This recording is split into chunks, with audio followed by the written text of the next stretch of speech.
안녕하세요, 호진입니다. 오늘은 여러분들의 자연스러운 한국어 회화에 큰 도움이 될 수 있는 표현을 알려드리려고 합니다.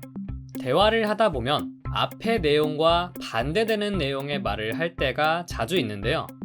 혹시 그럴 때 하지만을 사용하는 분들이 있지 않으신가요? 제가 일본 분들과 대화를 할 때 꽤 자주 듣는데요. 우선 절대 이 표현이 틀렸다거나 잘못되었다는 것은 아닙니다. 하지만 제 생각에 일상회화에서는 하지만이라는 말이 굉장히 어색한 것 같습니다.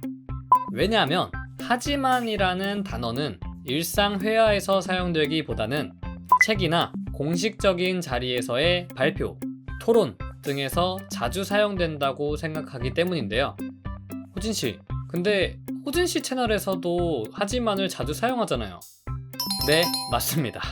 제 채널에서도 하지만을 정말 많이 사용하는데 제 채널에서 사용하는 이유는 제가 여러분들께 존댓말로 예의를 갖춰서 프레젠테이션이나 수업처럼 소개를 해드리기 때문이고, 저도 일상에서는 친구들과 진지한 얘기를 토론처럼 할 때 혹은 그런 진지한 분위기에서 자신의 의견을 강조하고 싶을 때 극히 드물게 사용하는 경우가 있긴 해도 제 생각에는 사실상 일상에서는 사용을 하지 않는다고 생각을 하셔도 무방할 것 같습니다.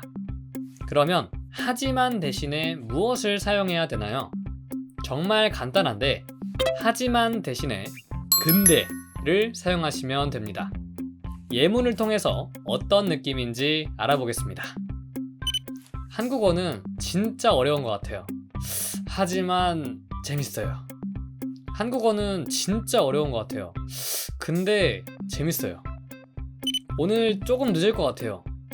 하지만 안 늦을 수도 있어요. 오늘 조금 늦을 것 같아요. 근데 안 늦을 수도 있어요. 매일 아침 운동을 하니까 진짜 개운한 것 같아요. 하지만 조금 피곤해요. 매일 아침 운동을 하니까 진짜 개운한 것 같아요. 근데 조금 피곤해요. 이렇게 하지만이라는 단어만 바꿔줘도 굉장히 자연스러운 문장이 된다고 생각합니다. 호진씨, 그러면 근데만 사용을 하면 무조건 자연스러운 문장이 되는 건가요? 근데를 사용하면 100% 자연스러운 문장이 된다 라고는 말씀드리기 어려울 것 같습니다. 왜냐하면 언어에서는 너무나도 다양한 상황과 변수가 있기 때문인데요. 사실 이건 어느 나라의 언어를 배우든지 해당되는 이야기죠. 하지만 그럼에도 제 생각에는 한국어 일상회화가 목적이시라면 그냥 하지만을 잊어버리시고 근데로 바꾸어서 사용을 하시는 게 99% 더 좋은 것 같습니다. 네, 오늘은 여러분들의 자연스러운 한국어 회화를 위한 표현을 알려드렸는데요. 사실 자연스러운 회화와 부자연스러운 회화의 차이는 정말 디테일한 곳에서 발생을 한다고 생각합니다. 더구나 레벨이 높아질수록 더더욱 그렇다고 생각합니다. 그래서 오늘 알려드린 내용 꼭 기억을 하시면 좋을 것 같고, 혹시 한국어 회화를 하시면서 어려우신 부분이나 질문이 있으시다면 댓글로 남겨주세요. 제가 그 내용을 참고해서 영상을 만들어 보도록 하겠습니다.